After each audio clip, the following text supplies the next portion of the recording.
नमस्ते बच्चों। तो आज हम दूसरा पार्ट वारिस कौन, जिसके लेखिका है विभा रानी, वो देखेंगे।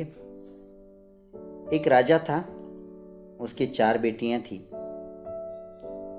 राजा ने सोचा कि इन चारों में से जो सबसे बुद्धिमती होगी उसे ही अपना राजपाट सौंपेगा। इसका फैसला कैसे हो, वो सोचने लगा।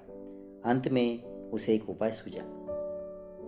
उसने एक दिन चारों बेटियों को अपने पास बुलाया, सभी को गेहूं के 100 दाने दिए और कहा, इसे तुम अपने पास रखो। 5 साल बाद मैं जब इन्हें मांगूंगा तब तुम मुझे वापस कर देना। गेहूं के दाने लेकर चारों बहनें अपने अपने कमरे में लौट गई।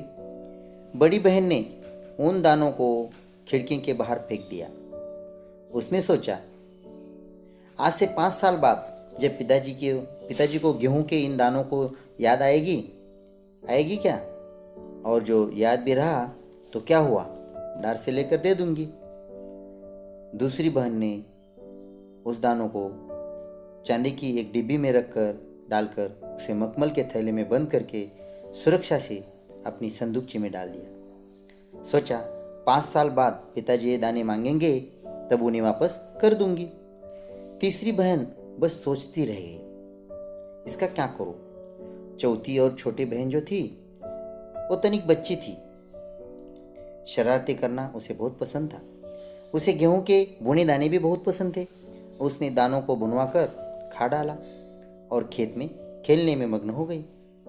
तीसरी राजकुमारी को इस बात का यकीन था कि पिताजी ने उन्हें यूं ही ये दाने नहीं दिए होंगे, जरूर इसके पीछे कोई मकसद होगा। पहले तो उसने भी अपनी दूसरी बहन की तरह ही सोचा और उसको सहेज कर रख देने की बात सोची, लेकिन वह ऐसा न कर सके। 2-3 दिनों तक वह सोचती रही। फिर उसने अपने कमरे की खिड़की के पीछे वाली जमीन में वे दाने बो दिए। समय पर अंकुर फूटे, पौधे तैयार हो गए, दाने निकले।